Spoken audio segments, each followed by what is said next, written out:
साप्ताहिक वृत्तपत्रांसह दैनिक news channel व इतर प्रसार माध्यमांच्या विविध प्रलंबित मागण्यांच्या पूर्ततेसाठी देशात क्रमांक 1 वर असलेल्या व्हॉइस ऑफ मीडिया साप्ताहिक विंगच्या वतीने 4 जुलै रोजी राज्यस्तरीय आंदोलनांतर्गत संस्थापक अध्यक्ष संदीप काळे, प्रदेशाध्यक्ष विनोद बोरे यांच्या मार्गदर्शनात व साप्ताहिक विंगचे प्रदेश कार्याध्यक्ष गजानन धामणे व प्रदेश उपाध्यक्ष संदीप पिंपळकर यांच्या प्रमुख उपस्थितीत तसेच जिल्हाध्यक्ष विनोद तायडे यांच्या नेतृत्वात जिल्हाधिकारी यांच्या मार्फत मुख्यमंत्र्यांना मागण्यांचे निवेदन पाठविण्यात आले। निवेदनात नमूद आहे की राज्यभरातील दैनिक साप्ताहिक news channel, news portal, YouTube portal आदींच्या विविध मागण्यांसंदर्भात व्हॉइस ऑफ मीडियाच्या वतीने संपूर्ण राज्यात एकाच वेळी राज्यस्तरीय आंदोलनांतर्गत धरणे आंदोलने राबविण्यात आली। त्यानुसार पत्रकारांच्या मागण्या आज रोजी शासन दरबारी प्रलंबित आहे। या मागण्यांच्या पूर्ततेसाठी संघटनेच्या वतीने वेळोवेळी पाठपुरावा करण्यात येत आहे। मात्र शासनाकडून पत्रकारांवर अन्याय केला जात असल्याचे निवेदनात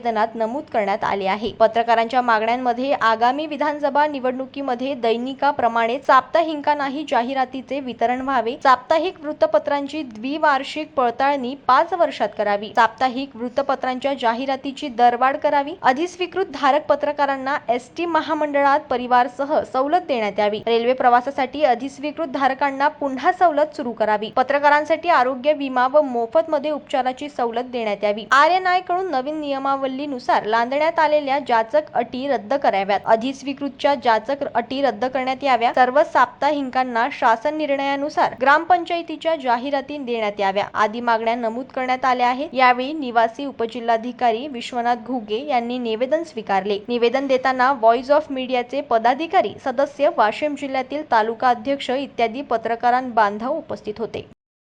जनमत लाईव्ह न्यूज साठी वाशिम मधून ज्ञानेश्वर वरघट यांची रिपोर्ट।